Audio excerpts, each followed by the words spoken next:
with the exception of the first one and the last one, has some part of Tristan in frame. He never leaves frame. And that was purposeful. It was to create a connection because you are spending all your time with this guy, so it's important to feel connected to him. So that choice allowed us to really force a connection with the audience and really make them feel connected to him throughout the film, during the times when he was behaving delightfully and the times when he was behaving, unlikably. And so, look, art is a set of boundaries that the artist sets themselves. So, once you set the parameters of your equation, then, it's up to you to solve the equation within those parameters. But the broader that you make those parameters, the more problems you create for yourself to solve. So we were like, these are our boundaries, and now how do we make this movie dynamic and exciting within these boundaries? And one of the ways that we did that was by shooting the movie during the day, so that we had this one contained set, which was the car, and then we had a secondary, larger, more dynamic, ever-changing set, which was the city of Los Angeles. And that was really how we got our dynamism in this film, was by moving the cars through this larger set. Brilliant. And one of the ways you made the film, obviously, I think I read that is it right that you ran through the entire film every day of filming? Yes, yeah, we shot the film every day, all the way through. So we shot the first act, the first 15 pages. Yep. On the first day, actually on the first morning. So we finished the first act by about 1 o'clock, 2 o'clock in the afternoon on the first morning, and then the rest of the film. That we had like one big dynamic shot that we shot in the afternoon on that day. And then the rest of the film, the next 70 pages, 65, 70 pages, we shot all the way through every day. And just changed camera angles each day. And then the very last scene, we shot on the very last day. But that allowed us to get a lot of movie very quickly. We had 3 cameras rolling at all times. And by about day 3, we actually had a movie in the can. Maybe it wasn't all of the movie that I wanted, but we had a movie at that point. And when we only had 7 days to make a film, urgency was really important, aggression was really important, and how much movie can we acquire in a really short space? And I think filmmakers understand this, or I know actors understand this, that, typically you walk out of a location and you think, oh, damn it, I wish I had one more shot at that scene, but you're out of that location and you're never going back. You're done with that scene. But every single day we got to do the movie all the way through over again. We got to rethink choices we've made previously, and the actor got to come at the performance from, a different perspective, and we had so many takes and so many angles that we were able to cut it all together. So it was really aggressive and difficult for him. It was a lot of material to do, but it also was really liberating.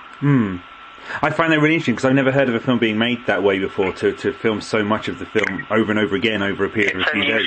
Like you said, giving yourself that opportunity to go back if you feel something could have been done differently, you rarely get that chance, and you guys gave yourself that chance. Every single day, yeah. I mean, by day 4, I was like, look, you can just play now, be uninhibited. We've shot this movie, really melt into these moments now, because you don't have to worry about whether we have it. And so it was great for him. It was great for me. I would make a movie like that again in a heartbeat, 100%. And was that a tricky job for a script supervisor, or did it make life easier, do you think?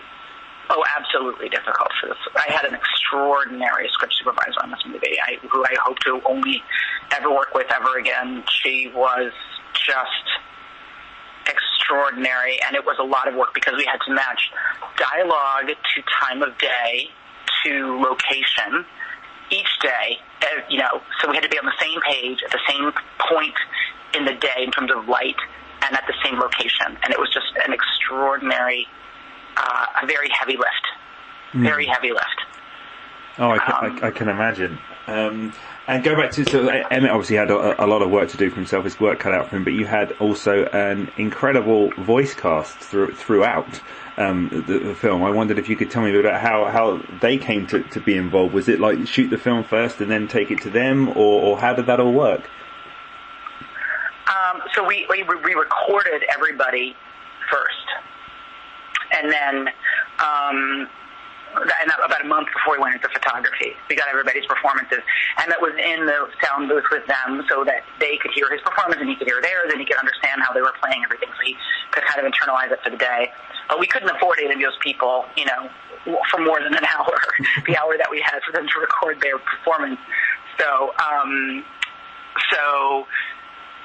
we just recorded all of their stuff. I made selects. I listened back to them several times to kind of get a sense of what the performances are like, and then we had a live reader in the car who just was lying down in the back of the car reading the lines with him. But yeah, we would never have been able to have afforded those people, or even even beyond affording them, because, you know, the budget was so low for this film. Like, you know, they just didn't have the time that we would have needed from them. We couldn't have paid them for that time. So this way we were able to get these extraordinary actors who all worked for about an hour on this film. It was a very low barrier to entry. And then Emmett, you know, recorded his side of the conversation with a reader in the car, and that way the reader was able to stop and start repeatedly. You know, if we had traffic issues or light issues, or we were stopped at a stoplight and needed to restart the scene, our reader had the flexibility we never would have had if we were trying to roll all those actors in multiple times over the day, or even trying to play back that stuff over and over again multiple times, play back the actual performances. And then we went back and cut it together afterwards. Incredible. And how did Emmett find working with the reader in the back of the car? I mean, he does an incredible job of holding the whole thing together. It's not an easy ask at all to hold the whole thing together. No. How did he fare? Go ahead. Sorry. How did he get on with the whole thing, do you think, in your opinion? I think he did a great job. I mean, you know, I think what you can't tell when you're watching the film is that, you know, he was in this, you know, this Jeep, this Mercedes-Benz Jeep, you know, in 90-degree Los Angeles heat with no air conditioning for hours with the windows rolled up. So he was just absolutely melting. The windows would fog up because we couldn't run the air and he couldn't roll the windows down. And he, you know, he's this extraordinarily hardworking actor. So we'd stop and then he'd get out a chamois cloth and he'd wipe the windows down to, you know, make sure they matched. You know, because the time it would have taken for a crew member to roll the window and get inside the car, wipe the window down and get back out was like, you know, slowing the day down too much. So he was just doing everything in there, you know, doing the lines, maintaining continuity, making sure he wasn't sweaty. You know, he had makeup in there. He'd touch himself up because it would have taken too long for makeup to come in and touch him up. And he was hot and uncomfortable, never complained. And, you know, and then he had a reader in the back. And I mean, I'll speak from my own experience as an actor that, you know, we often have readers on set at Criminal Minds, and we all joke about how hard it is not to look at the reader whose voice is supposed to be coming out through the phone. You know, it's just like a natural human instinct to look at the person who's speaking, and they're kind of over in the corner when really they're supposed to be coming through, like, you know, like a speakerphone. So, you know, he did a wonderful job of making all of that real under, you know, really challenging circumstances. Really he was physically just wildly uncomfortable for those 6 days. And he got a terrible sunburn on the first day of production because, you know, he put sunscreen on in the morning and then, you know, was doing this scene in a car with the top down and just, you know, just sweated throughout the day and never complained, never asked for shade, and then just had a terrible sunburn on day 2 that we had to cover with makeup. But, you know, he was just a champion and never once said, like, hey guys, I'm uncomfortable. Ouch, what a truth. As a redhead from an Irish family, I completely appreciate how he must have felt when he got the sunburn. He was crispy. He burned to a crisp. And I assume he was on like a low loader or something for the most of the film and not actually driving, is that right?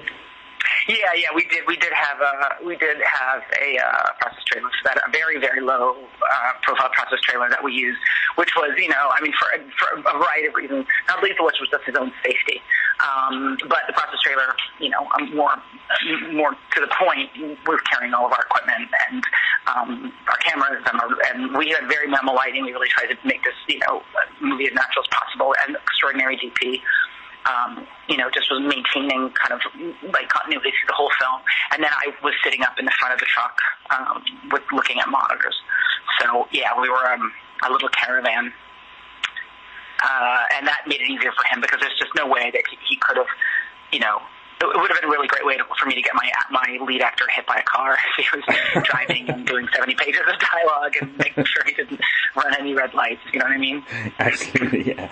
And some of the shots in the car with Emmett seem to be incredibly close up on him. I wonder what kind of camera kit you used that wouldn't take up all of the space of the car anyway, that you could get in there and get those really tight, kind of intimate shots with him.